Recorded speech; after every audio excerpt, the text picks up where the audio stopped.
I'm very delighted to have a fantastic panel of expert practitioners for me for our panel debate, which we're going to start right now. So this is an opportunity really for us to talk to four people who are at very different stages in their financial wellbeing journey about some of the challenges and some of the successes that they've had. As before, this is a really great opportunity for you to ask the questions that you've got that you think the panelists can help with. So do please take full advantage of Slido. We're in the plenary room. If you can see that there are two rooms on there, it is the plenary room. So please post your questions into that area. So I would like to start off by asking all of our panelists to introduce themselves. So if you can let me know your name, where you're from, and also to give me a bit of a feeling for where you are in your financial wellbeing journey and what work you've done at the moment. So Mirka, if I can start with you. Thank you. My name is Mirka Slater. I work at Facebook, and as you heard this morning, we are now muscling in on the banking sector as well. Nope, we haven't done anything like that yet. I have been with Facebook coming up for a year and a half now, and my background is banking, and then moved into high tech, and I've been within the high tech sector now for almost 10 years, and the financial well-being build is interesting in high tech. It does seem like a lot of things are needed. There's a lot of scrambling for collating information. Employees feel that information is complex, and I think that's where we are now. We are looking at what we have, how does that work? Is it efficiently working in all our EMEA countries? And trying to figure out what to do next with financial well-being, layering that on the services that we run today. Okay, thank you very much. Thank you. Jim. Hi, I'm Jim McCowan. I'm currently Head of Benefits at RBS. Probably been a career member of RBS. Used to do what I would call proper jobs, so banking jobs. But I've spent about nearly 30 years now in various reward, pensions and benefits jobs. RBS as a firm, well, a story over the past 10 years, probably everybody in the room could tell me about it because it's kind of quite well reported in the press. We're a much smaller bank than we were 10 years ago. Today we employ about 40 to 45,000 people in the UK and Republic of Ireland. I was hugely interested to hear about the Co-op story this morning. Some sort of pretty good comparisons between the population in the retail bank and the population in the high street retailer. Probably got more people than the example we heard from Co-op with a dedicated email address, but many working in high street banks, so they have an email address, they'll maybe get one shot a day to go into a terminal where they can kind of access emails, and that's liable to be a kind of 5-10 minute window during their lunch break. In terms of earnings levels, would probably contend that given our geographic spread and given the spread of jobs in the organisation, our population's probably fairly representative of UK society at large. So, a lot of the national statistics that we read, I think it's a pretty safe bet to say that they'll be kind of fairly well sort of reflected across our organisation. In terms of where we are on the financial wellbeing journey, we were a bit of a pioneer in the early days of introducing choice in employee benefits and in pensions, and I'll come back to that latter point because we made with the benefit of hindsight, a really, really big mistake in 2006. But if I'd been speaking in some of these forums sort of 7, 8, 9, 10 years ago, somebody had said to me, why do you offer benefits? The big thing would have been choice, and choice is really, really important. Again, I was interested to hear about Shell having gone through a bit of a kind of simplification exercise in their benefit programme. We did that back in 2014, so we kind of narrowed the choice down. But I think one of the things that we were perhaps open to accusation of, and my kind of mitigation on this would be that we did get a little bit sidetracked from 2008, and I don't mean to make light of that, but we really did. We'd introduced a tremendous amount of choice for our colleagues, but what we perhaps didn't invest enough time in and money was in the right type of education to ensure that when they made the choice, it was a properly informed choice. And why I touched on the pension piece was we made a really, really big mistake in 2006 when we closed our DB pension plan to new joiners, opened up a DC arrangement. That applied to everybody joining the company from October 2006 and to anybody who reached a point where it was right for them to opt out of DB.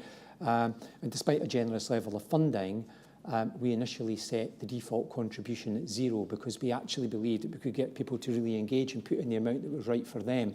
Roll the clock on a very short number of years, thousands and thousands of people making no or next to no provision for retirement saving. And we saw that that was beginning to store up a whole bunch of problems, reputational problems, of course, but really importantly, from the point of view of running the business, some manpower planning issues. So that was really the catalyst for us looking at financial well-being. I was asked to go away and kind of put my thinking cap on and come up with a bit of a strategy. So a couple of years ago, I couldn't have sat here because we didn't have a financial well-being strategy. We spent 6 months doing a lot of internal and external research, invested a lot of time speaking to real-life colleagues, spent a lot of time speaking to external providers and other employers, some of those providers represented in the room today, and then took a kind of strategy to our top table and eventually secured buy-in for what we were doing, but absolutely predicated on the fact that it's not a project that's got a beginning and an end date. This is a really, really slow burn piece of work. So where are we? We have a strategy. We've done some stuff that I'm sure we'll come on and talk about this morning, but that strategy will evolve over the years and will build up. Amanda Diston, I'm with Cisco. Can you hear me? I can hear. Yeah. Cisco, we're present in 96 countries globally, have 75,000 staff. Culturally, we have really embedded well-being. Our CEO talks very publicly about well-being and the need with our always-on culture to make sure that employee well-being is a very core part of, how we operate. I would say that we have well thought through the physical, the mental well-being side, but I would say that for us, our financial side is probably quite lacking. So I would say today we have programs that are available in many countries, and I would say less than 1% of our workforce engages with those programs. And a lot of it is turning up to events and then either doing nothing with it or turning up to events, or the same people, I would say, turning up to those events consistently. But they probably are not necessarily the demographic that need to turn up to those events because they're already very aware of their own financial circumstances. I would also say that a lot of the work that we've done in the past has been retirement focused. And if you think about well-being and the needs of our workforce, and we have, I would say, a fairly well-paid workforce, that's not going to, the financial well-being, the stress and the impact on mental health is quite significant.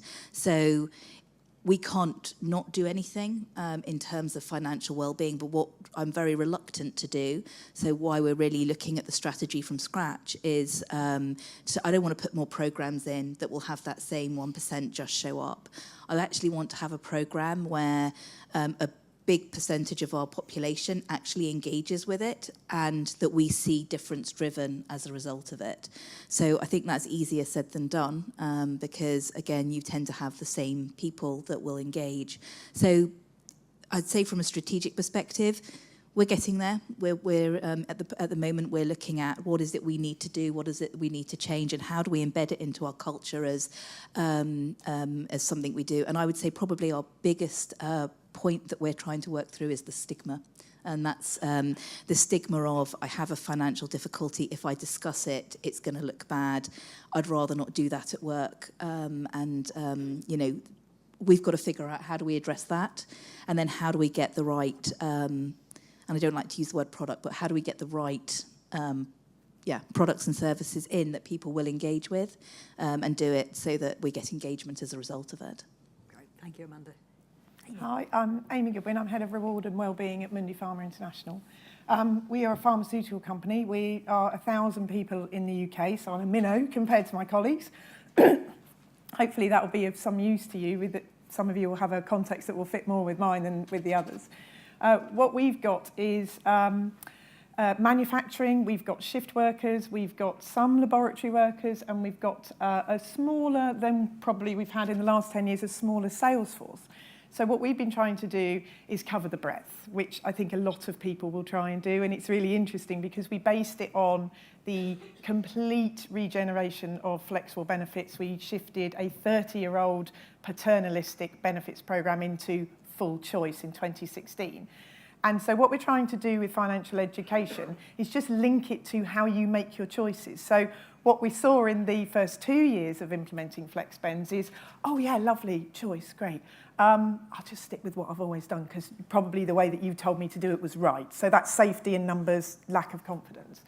Now we're trying to build the persona use, what do other people do, situational bias, help people feel more confident about the choices they make.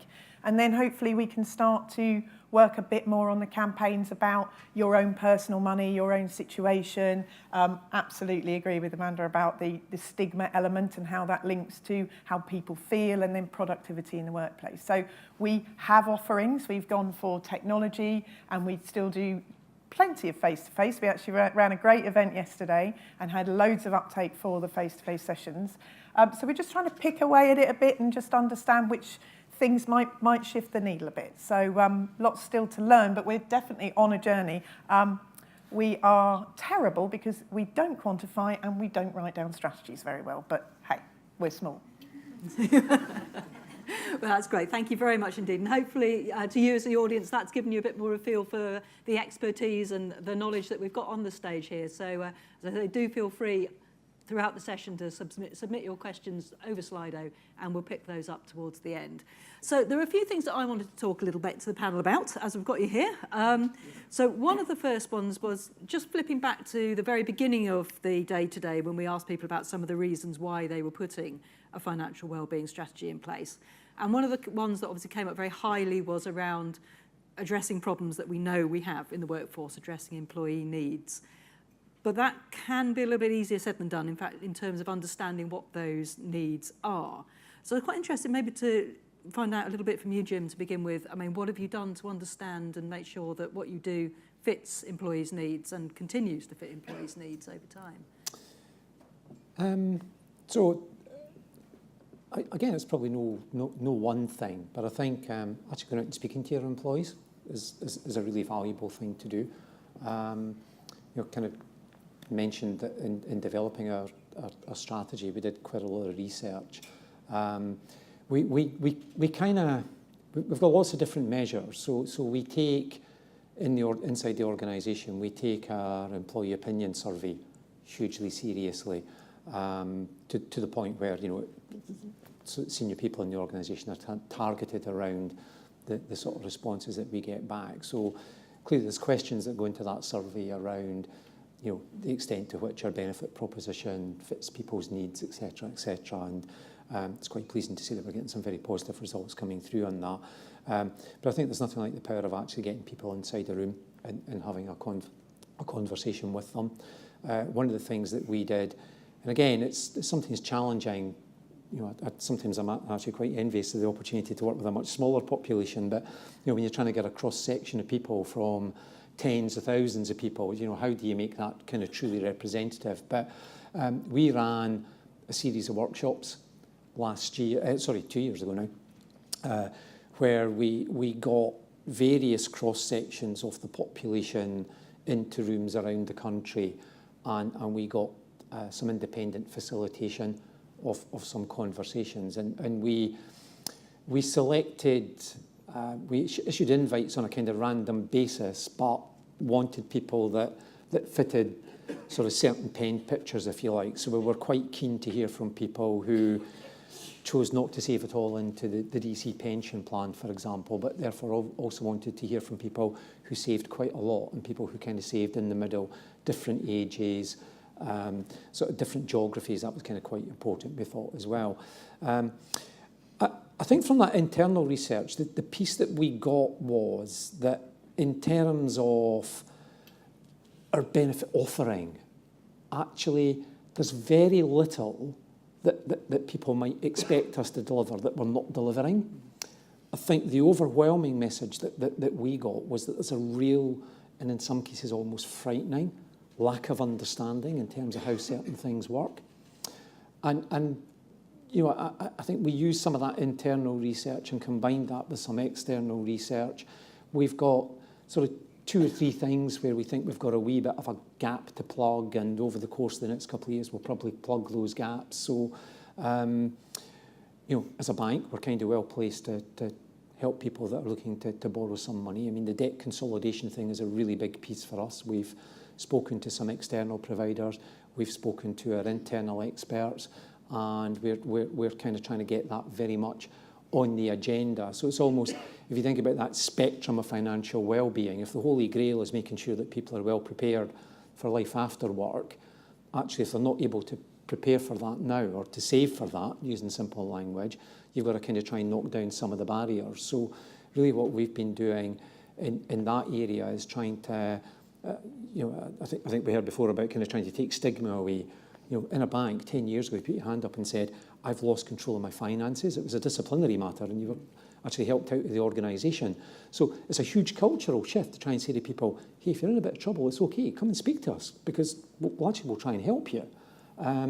So in that regard, we kind of draw quite big parallels with removing the stigma around mental health, where, you know, recently, 3 or 4 years ago, it's probably quite difficult to get people to share stories. We've had huge success internally with people beginning to open up, turn to the help channels that we can provide them with, and we're trying to do that with finance. So I think you just have to keep checking in with your people to make sure that your products are right, but certainly for us, it's less about trying to fill product gaps, it's trying to fill knowledge gaps in a way that kind of just sparks people's imagination a little bit and gets them to come and engage with materials that maybe in the past they've not done so.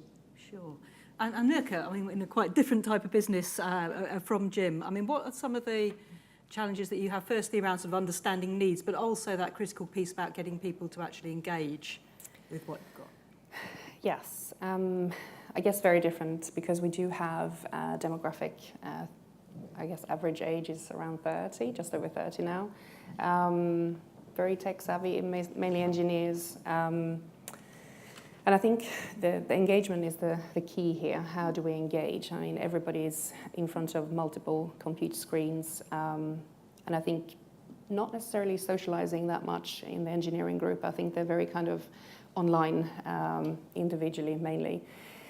So I think the engagement piece has been interesting to almost survey. We do run annual surveys as well. And I think this year's that went out in February focused on financial well-being and asked questions around how people see their own personal financial well-being levels, where they are at, which gives us a little bit to go on. Not everybody answers questions like that, obviously, so I think it is this, you know, not everyone is happy to share. But we also run a lot of pilots and we do a lot of tests. So we have trialed a lot of things in our main locations where we talk about things like, you know, if you were to buy a house or a flat for the first time, you know, how would you go about, you know, would you need some help? And then we kind of run educational sessions. We run surveys afterwards to see what people thought. Was it helpful? We have a lot of face-to-face individual sessions running when it comes to you know, mortgages. We have tax educational sessions. We trial a lot of things, as you can hear. There's a lot going on. And I think it is, when I mentioned earlier on the whole scrambling to find something, a strategy, I think that's what we're trying to do now. We're trying to find those hot topics, if you like, in terms of how do we find those areas where employees are really engaged and they need our help. They need that information, they need guidance. What type of guidance is that? Is that in a group setting? Is that individual coaching? You know, and I think the other question for us is how far the line do we then go to put all of these things in place? I think that's another thread completely. But yeah, there's lots of different ways of finding out. Obviously, market data is the other one, which is interesting, just having a look at. I read something yesterday, Standard & Poor's research on that in the, you know, the financial literacy is quite low, with age 35 and under in the developed world. And I'm kind of thinking that that's quite scary, because that's our demographic. And, you know, how do we then utilize that market data to build things in-house that then will also engage? And I think the whole engagement piece is another thread that I can come back to later, because we have some out there ideas in terms of how to engage people. But I hope that gives you kind of an overview. That's great. Yeah. And you know, the engagement piece is just so huge for this. And I was really interested in the point that you made, Amanda, around this isn't just about sort of the 1%, it's the wider spread. So what are some of the plans that you've got to try and... So we're working with a third-party company. In fact, we're going to hopefully post-April, there'll be an attitudes to finance survey going out. And essentially what we're going to look to do is to see what are the biggest challenges that people have, and then we're going to be quite targeted towards that. So if I just look at some of the verbatim feedback we've had, an overwhelming number of our population are having to manage elder care and are not knowing how to financially manage elder care. And actually, I say elder care, it's not just elder care, it's adult care as well. So if I look at the overwhelming feedback, and again, this is all verbal, once the survey goes out, we'll have a better sense of that, would be how do I financially plan without losing my parents' life savings into elder care homes, as an example. You know, or I know that I will die before my disabled daughter, you know, who's, you know, 30 now, dies. How can I ensure that I can financially plan for their future? So when you start to hear all of the verbatim feedback, it's very personal, it's very individual. It's looking at, we have a slightly older demographic there than Facebook. At Cisco, our demographic is mid-40s. So you have a sandwich generation that are worrying about affording childcare, worrying about elder care, and everything in between. And so everything that comes up, actually, interestingly, what doesn't come up is pension. What comes up is, how do I save? How do I financially plan for? And financially plan for whatever those circumstances actually may be. So, we're going to start off with an attitude to finance survey. I have a member of my team in the room here who's starting to build up a strategy around what might those targeted type of products we might offer be, and then sort of that's where we're going to go really from there. But I think as well that means kind of looking at not just our demographic, but what are the big things that really keep people awake at night. And at the moment, the themes that we're seeing come through, you know, all are around the financial planning for difficult circumstances. That's really interesting. As you say, it comes back to understanding the workforce needs and how you address those. And I think one of the interesting points of balance, and I was very interested in what, Amy, you mentioned about having had a paternalistic culture, is that balance between the help the employer gives and encouraging sort of self-help and self-reliance from employees themselves. I mean, how are you seeing some of the challenges around that? Yeah, it's quite a bugbear for me, because I think that it's incredibly disappointing for generations to be in the workforce in the UK at this point and have illiteracy in finance and not understand how personal tax works and be hiding under a rock about these things that impact their whole lives. It's staggering to me. And so I'm quite passionate about, I believe this is about education nationally. And why does this problem sit with the employer?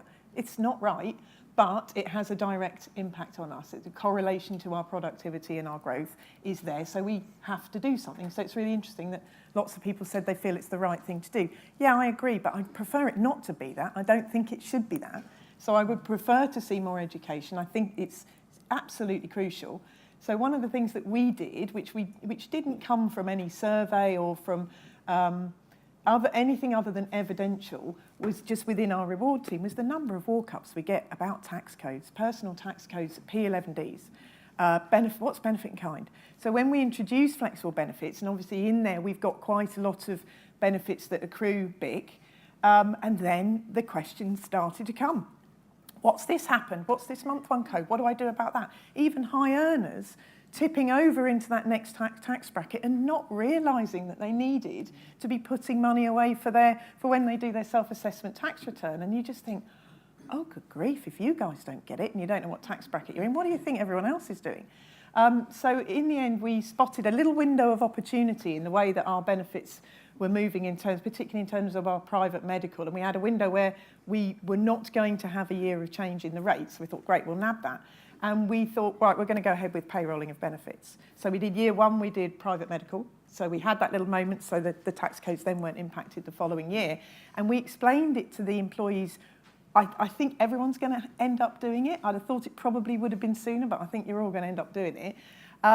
Bringing the employees simplicity and certainty. It's so important. No one likes to be caught out a year later with that tax code change. Oh, was there something I should have done? Should I have been paying attention to it? And when we were sending out our annual P11D reports and saying, you need to check this, the dates on cars are important. Whether or not you think you were receiving this benefit is important, so do something. And then they just sit there going, yeah, okay. And then the tax code hits. So we finished our payrolling of benefits last year. So this is our first clean year, everything's payrolled.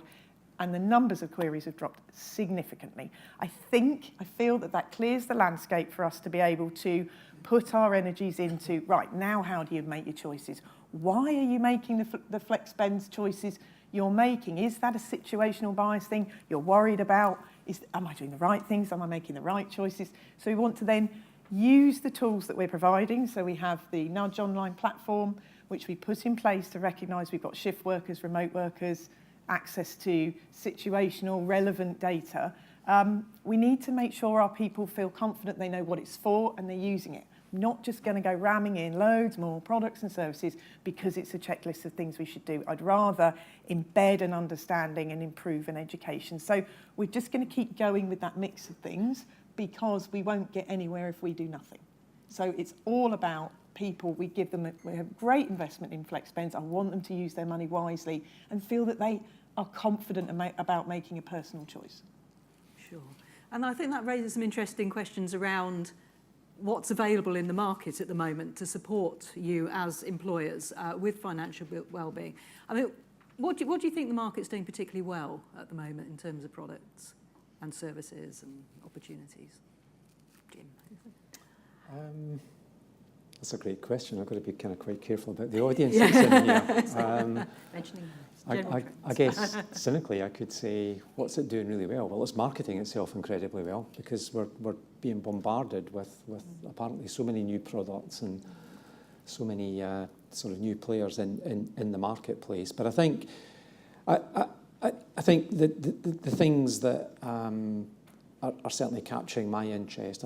I think we had an interesting chat just kind of offline, and one of the things that I kind of, and it's probably just because I'm kind of obviously a bit of an old codger these days, but this kind of demographic thing, and we should be kind of segmenting our communications according to demographics and such like.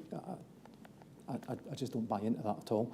I think the demographic bit's interesting up to a point. But actually, everybody in this room is an individual person, and there's a whole bunch of kind of life circumstances that typically impact people at some point in their lives. And sometimes those things will happen when you're in your 20s, but the same thing will happen for other people in their 50s or whatever. So I think the one of the many keys to engaging people is really personalising the experience. And so I think, one of the things that I think the market is starting to get right is and we'll try not to use product names here, but I think, the power of the mobile phone, who among us doesn't spend half our life with a phone in our hands? I think, I'm about to use the word there, but I think kind of contacting people at the right point in their lives, at the right point in the day where that's going to kind of capture their attention about the right subject matter, and trying to do that in kind of bite-sized chunks.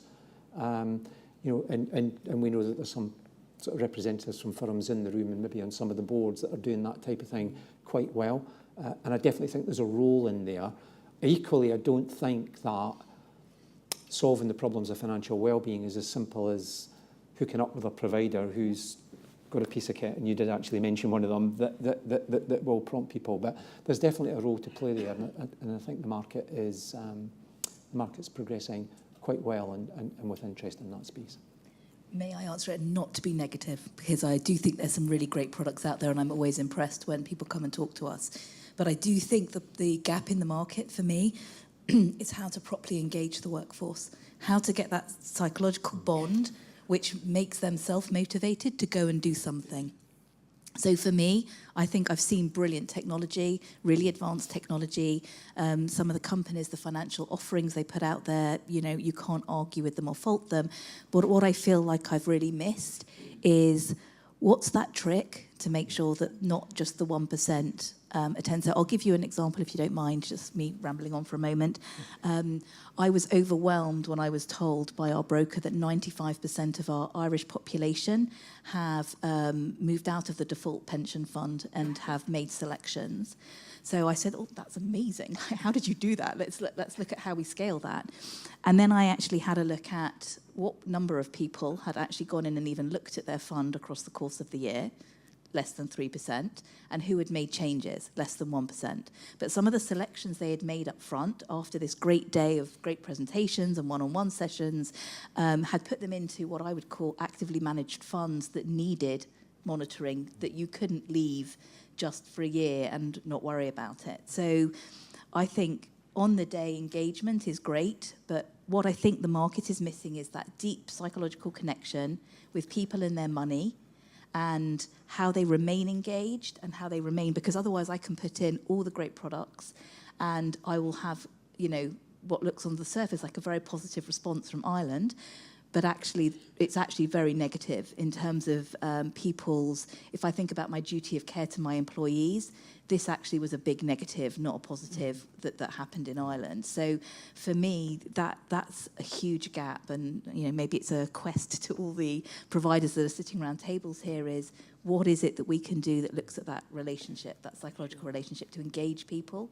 to give them ownership of their own situation, and then I'm happy to put products in once I know that I've got that engagement. Oh, that's great. I'd love to take some questions from Slido in a minute. That's a heads up if you'd like to put some through. But first, Mirka, you tantalisingly mentioned some tech innovations that you've got going on at the moment in this area. So tell me more. Yes, so none of this is in place, by the way, at all. These are only kind of ideas and research that I'm doing.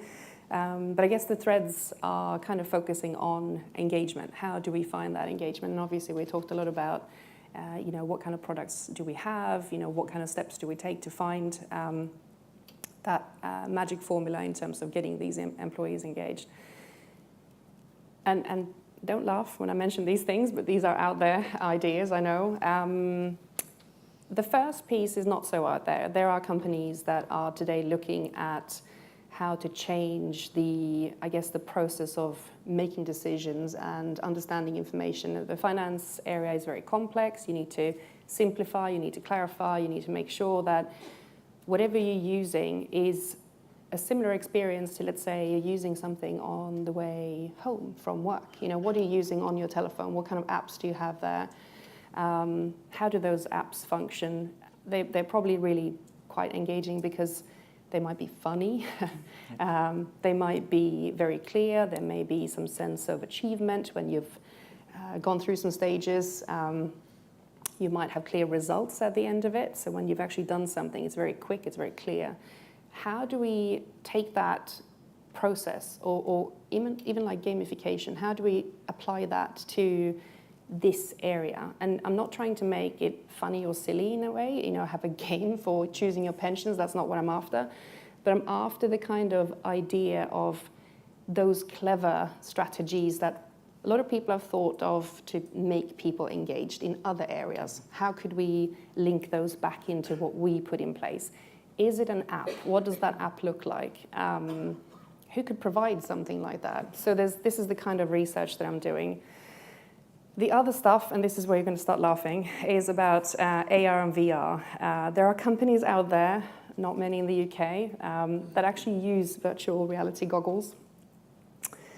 And they actually engage with the person in a very different way, because you have a virtual reality environment where you can perhaps see or talk to an advisor who will look in a specific way relating to you, the person that you choose. This is nuts, I know. And you can also have a look at very complex information, but in a more visual way. So rather than text or on screen, you can actually interact with things in a very different way. There's nothing like this, obviously, out there yet, so don't steal my idea. I've trademarked that under my name. No. But these are the kind of ideas that we have, and I think I'm working in an environment where this is already happening. A lot of research is happening. So it does feel like, actually, I'm not that crazy in my business thinking about these things. So I think those are the kind of thoughts that I have in terms of finding other ways of building things that really engage, really capture the person, i.e. the employee. But I do think that the main point here is not just to bombard employees with lots of different things, lots of different information. It's actually taking that step at the end of it to take action to improve your financial well-being.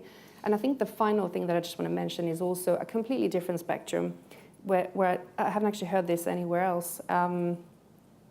If we are able to improve the financial well-being of our employees, can they in turn use some of that financial wellness that they have out with their community, out with their, the society, do something good for the community, leverage, bring other people out of poverty in terms of being savvy with your own finances. How can you help your family, your community with that resource?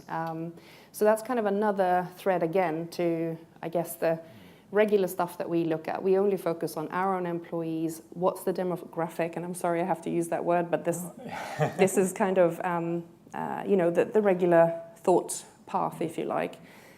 What else can you do? What else is kind of linked to financial well-being? And I think those are kind of more sophisticated, I guess, avenues of this world that we see today, which is already extremely complex. So I think we need to get this baseline in place and then start thinking about what else can we do. Some really interesting effects around ripple effects of financial well-being as well. That's great. Then. Yep. Thank you. I'm really keen to get some questions from the audience here. So if we can raise Slido onto the screen and we can see what's being put in place there. Otherwise, you'll just have to listen to my questions, and I've got plenty of those. So I hope we've engaged everybody.